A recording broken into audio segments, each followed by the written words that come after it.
The artist Mihailov was, as always, at work when the cards of Count Vronsky and Golenishev were brought to him. In the morning he had been working in his studio at his big picture.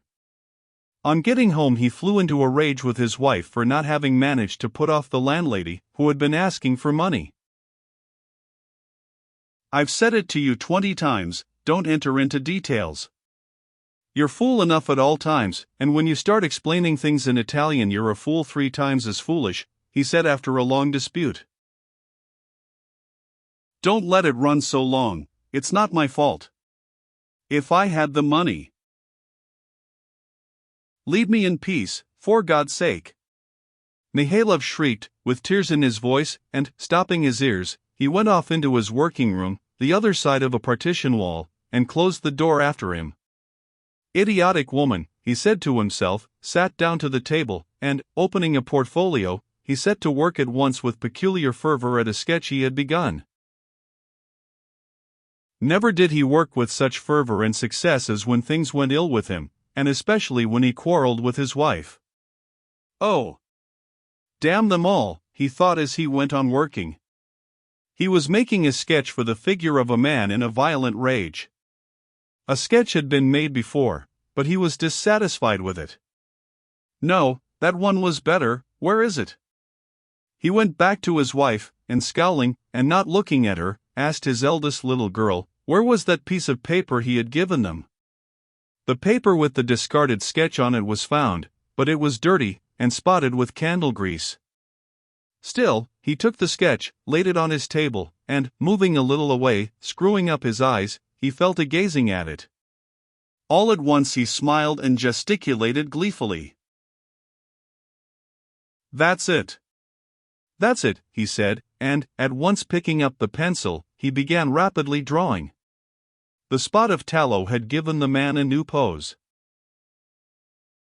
He had sketched this new pose, when all at once he recalled the face of a shopkeeper of whom he had bought cigars, a vigorous face with a prominent chin, and he sketched this very face, this chin onto the figure of the man. He laughed aloud with delight. The figure from a lifeless imagined thing had become living, and such that it could never be changed. That figure lived, and was clearly and unmistakably defined. The sketch might be corrected in accordance with the requirements of the figure, the legs, indeed, could and must be put differently, and the position of the left hand must be quite altered, the hair too might be thrown back. But in making these corrections he was not altering the figure but simply getting rid of what concealed the figure. He was, as it were, stripping off the wrappings which hindered it from being distinctly seen. Each new feature only brought out the whole figure in all its force and vigor, as it had suddenly come to him from the spot of tallow. He was carefully finishing the figure when the cards were brought him. "Coming, coming." He went in to his wife. "Come, Sasha, don't be cross," he said, smiling timidly and affectionately at her. "You were to blame. I was to blame.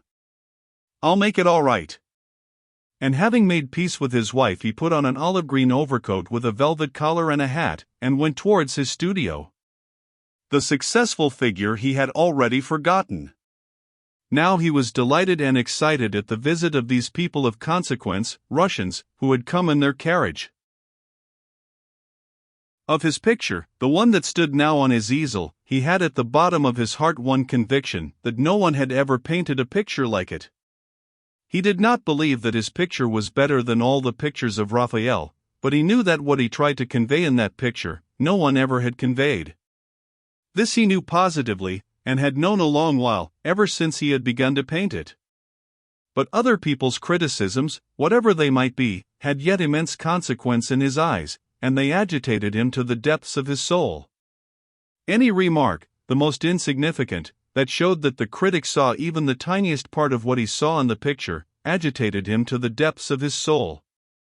He always attributed to his critics a more profound comprehension than he had himself, and always expected from them something he did not himself see in the picture.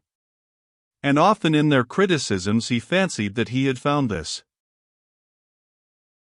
He walked rapidly to the door of his studio, and in spite of his excitement he was struck by the soft light on Anna's figure as she stood in the shade of the entrance listening to Golenishev, who was eagerly telling her something, while she evidently wanted to look round at the artist.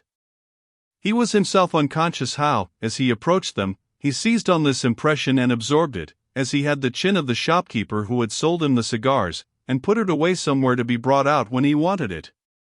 The visitors, not agreeably impressed beforehand by Golenishev's account of the artist, were still less so by his personal appearance. Thick-set and of middle height, with nimble movements, with his brown hat, olive-green coat and narrow trousers, though wide trousers had been a long while in fashion, most of all, with the ordinariness of his broad face, and the combined expression of timidity and anxiety to keep up his dignity, Mihailov made an unpleasant impression. "Please step in," he said, trying to look indifferent, and going into the passage he took a key out of his pocket and opened the door.